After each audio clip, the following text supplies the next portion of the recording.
Hello guys, welcome to back to my channel Ajay Sahu. तो दोस्तों, आज हम इस यूट्यूब चैनल पर कक्षा 11 का मैथ पाठ 1 का एक्सरसाइज 1.1 का 1 से 5वें प्रश्न तक बताने वाले हैं। तो दोस्तों, पीछे की वीडियो में हम बेसिक कंसेप्ट को बता चुके हैं। तो दोस्तों, अब हम चलते हैं टॉपिक पर। निम्नलिखित में कौन से समुच्चय हैं और अपने उत्तर का औचित्य बताइए। अब देखिए दोस्तों, फर्स्ट क्वेश्चन हमारा है, जे अक्षर से प्रारंभ होने वाले वर्ष के सभी महीनों का संग्रह। तो जे अक्षर से प्रारंभ होने वाले वर्ष के सभी महीनों का संग्रह। तो देखिए दोस्तों, यहाँ पर हमारा वर्ष में 12 महीने होते हैं, जिसमें से तीन ऐसे महीने हैं जो कि जे से आरंभ होते हैं। पहला है हमारा जनवरी, और दूसरा है हमारा जून, और तीसरा हमारा है जुलाई। तो क्या कहेंगे दोस्तों, इसमें हम लिखेंगे जे से आरंभ होने वाले। तो दोस्तों देखिए, इनको हम दिखा सकते हैं, हम बता सकते हैं कि हमारा ये जनवरी का महीना है, और जून का महीना है, और जुलाई का महीना है, जो कि जे से स्टार्ट होते हैं। जे से मतलब कि यहाँ पर जैसे जनवरी, JANUARY, जेनुअरी, मतलब जे से स्टार्ट हो रहा है। वैसे ये भी जून हमारा JUNE, मतलब कि जे से स्टार्ट हो रहा है, ये भी स्टार्ट हो रहा है जे से। इसलिए दोस्तों, यहाँ पर हम क्या लिखेंगे, जे से आरंभ होने वाले, जे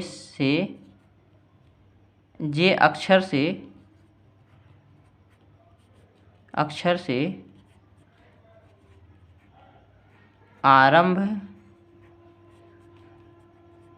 होने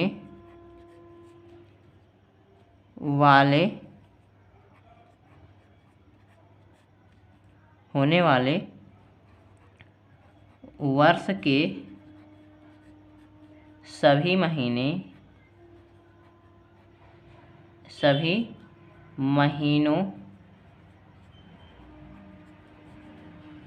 का संग्रह जनवरी,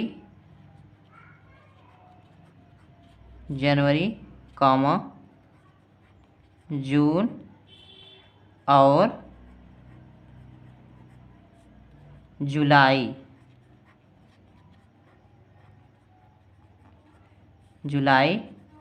है। अतः यह एक परिभाषित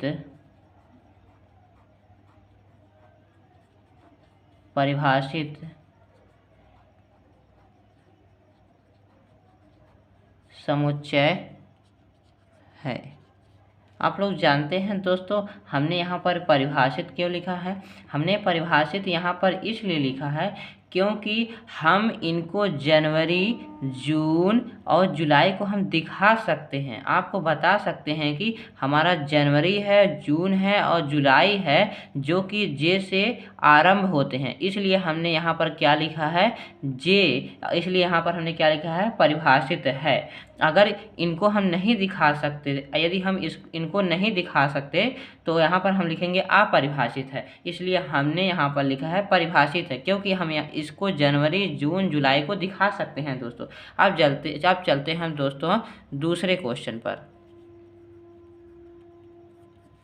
देखिए दोस्तों, कह रहा है कि भारत के 10 सबसे अधिक प्रतिभाशाली लेखकों का संग्रह। तो पहले हम प्रश्न को क्या करेंगे, समझ लेंगे दोस्तों।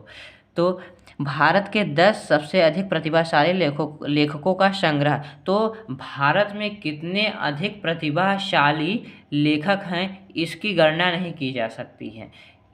भारत में अनंत प्रतिभाशाली लेखक हैं, इसलिए हम इसकी कल्पना केवल कर सकते हैं। हम इसको संख्याओं में दर्शा नहीं सकते हैं कितने लोग प्रतिभाशाली लेखक हैं। इसलिए हम यहाँ पर लिखेंगे भारत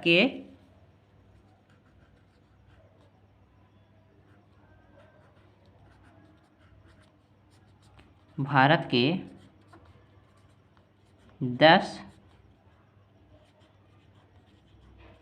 सबसे अधिक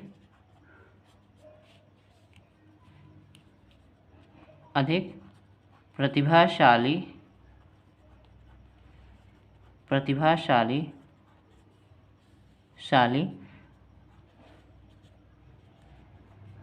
लेखकों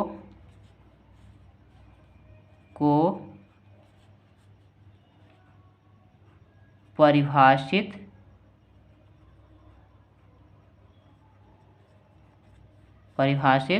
नहीं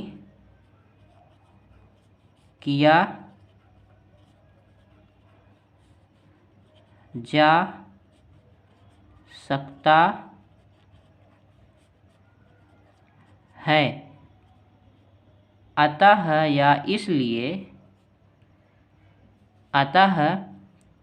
यह एक अपरिभाषित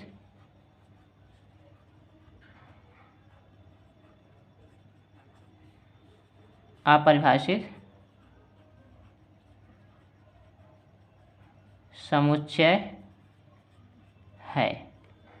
तो दोस्तों ये आप लोगों को यह प्रश्न का उत्तर समझ में आ गया होगा क्यों हमने यहाँ पर अपरिभाषित लिखा है, क्योंकि इस संसार में मतलब कि भारत के 10 सबसे अधिक प्रतिभाशाली लेखकों का संग्रह को मतलब कि इस संसार में अनेक अर्थात अनंत प्रतिभाशाली लेखक हैं, इसलिए हम इसको अपरिभाषित यहाँ पर हमने लिखा है। अब चलते हम तीसरे प्रश्न पर। विश्व के सर्वश्रेष्ठ 11 बल्लेबाजों का संग्रह। तो विश्व के सर्वश्रेष्ठ 11 बल्लेबाजों का संग्रह। तो देखिए दोस्तों, विश्व के सर्वश्रेष्ठ तीसरे क्वेश्चन का आंसर। तो देखिए दोस्तों, विश्व में कितने सर्वश्रेष्ठ बल्लेबाज है यह क्या बताया जा सकता है? असंभव है, बताया ही नहीं जा सकता है। तो दोस्तों विश्व के सर्वश्रेष्ठ 11 बल्लेबाजों की संख्या जो है अनिश्चित है, मतलब कि इसको दिखाया नहीं जा सकता है कि कितने सर्वश्रेष्ठ बल्लेबाज हैं। तो यहाँ पर क्या लिखेंगे? विश्व के सर्वश्रेष्ठ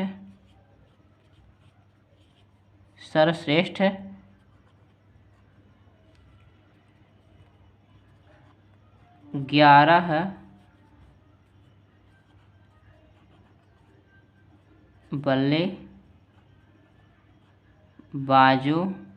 बल्लेबाजों की संख्या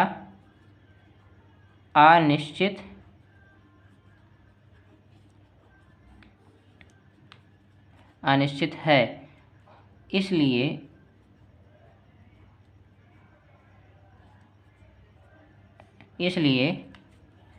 यह एक अपरिभाषित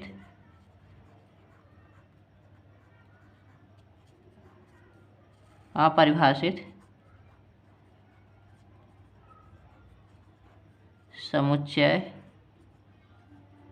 है। ये तो आप लोगों को इस प्रश्न का तीसरे प्रश्न का उत्तर आप लोगों को समझ में आ गया होगा। तो दोस्तों अब हम चलते हैं चौथे प्रश्न पर। तो देखिए दोस्तों क्या कह रहा है कि चौथा प्रश्न हमारा कह रहा है कि आपकी कक्षा के सभी बालकों का संग्रह। जैसे मान लीजिए हमारी कक्षा में 100 विद्यार्थी हैं। प्रश्न को केवल समझने का प्रयास कीजिए दोस्तों। जैसे मान लीजिए हमारी कक्षा में 100 विद्यार्थी हैं, तो क्या करेंगे? उन 100 विद्यार्थियों को हम गिन सकते हैं ना, गिन सकते हैं और उनको हम बता भी सकते हैं और दिखा भी सकते हैं, इसलिए यह समुच्चय परिभाषित है। जैसे मान लीजिए यहाँ पर मान लीजिए ये हमारी संख्या, जैसे मान लीजिए ये हमारा क्लास है तो 1 2 3 4 5 6 7 8 9 10। तो मान लीजिए इस क्लास में 10 बच्चे हैं तो 10 बच्चे जो हैं इनको हम दिखा सकते हैं, बता भी सकते हैं, इसलिए यह समुच्चय परिभाषित समुच्चय है। तो यहाँ पर क्या करेंगे, अब इसका उत्तर क्या होगा, यहाँ पर लिखेंगे चौथे का उत्तर लिखेंगे हम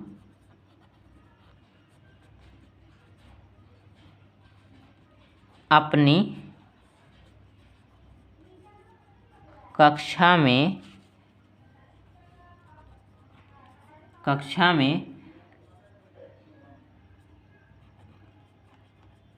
बालकों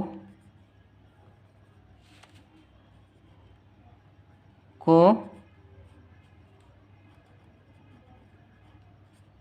गिन सकते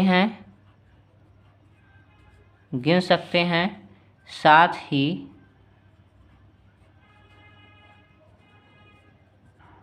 दिखा भी सकते हैं, इसलिए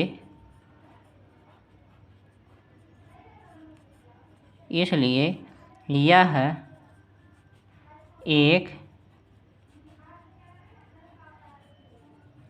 परिभाषित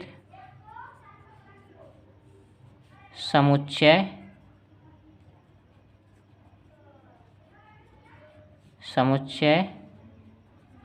है। तो दोस्तों यह आपका कंसेप्ट तो क्लियर हो गया होगा कि जो हमने अभी बताया आप लोगों को समझ में आ गया होगा। तो हम चलते हैं अब 5वें प्रश्न पर।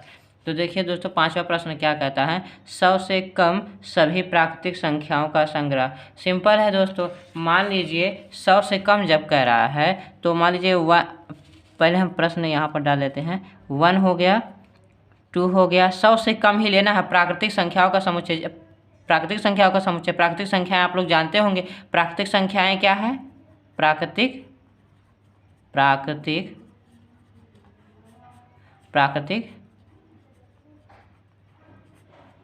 संख्याएं हमारा क्या है, 1 से स्टार्ट होता है, 2 3 4 5 dot dot dot dot dot करके इनफाइनाइट तक। हमने यह प्राकृतिक संख्याएं, वास्तविक संख्याएं, भाज्य संख्याएं, अभाज्य संख्याएं पिछले वीडियो में बता चुके हैं। तो इसलिए अब हम इस पर चलते हैं।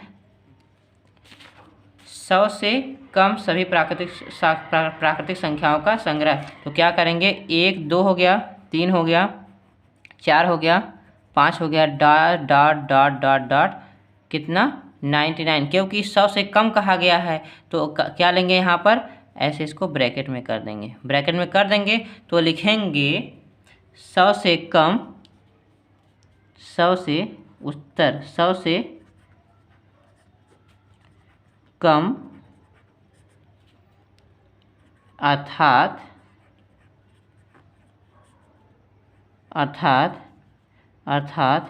1 2 3 4 5 dot dot dot dot dot 99।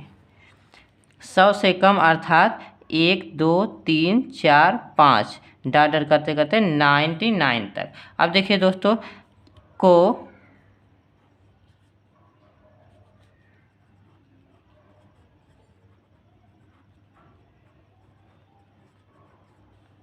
परिभाषित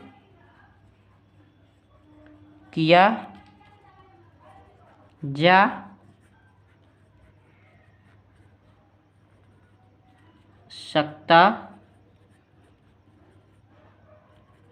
है, इसलिए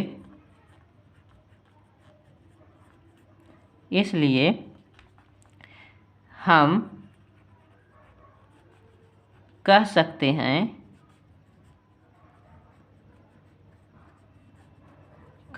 हैं यह एक परिभाषित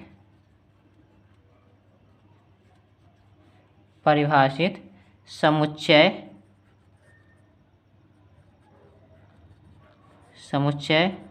है। तो दोस्तों यह आपको समझ में आ गया होगा वीडियो। तो दोस्तों यहाँ पर लिख दीजिए संख्याओं, यहाँ पर लिख लीजिए संख्याओं। संख्याओं, 100 से कम अर्थात 1 2 3 4 5 तक इसको 99 संख्याओं को परिभाषित किया जा सकता है। इसलिए हम कह सकते हैं कि यह एक परिभाषित समुच्चय है। तो दोस्तों, यह वीडियो कैसा लगा कमेंट में करके हमें बताइए। यदि आप चैनल पर नए हैं तो चैनल को सब्सक्राइब करिए, लाइक करिए और कमेंट करिए। यह वीडियो देखने के लिए धन्यवाद।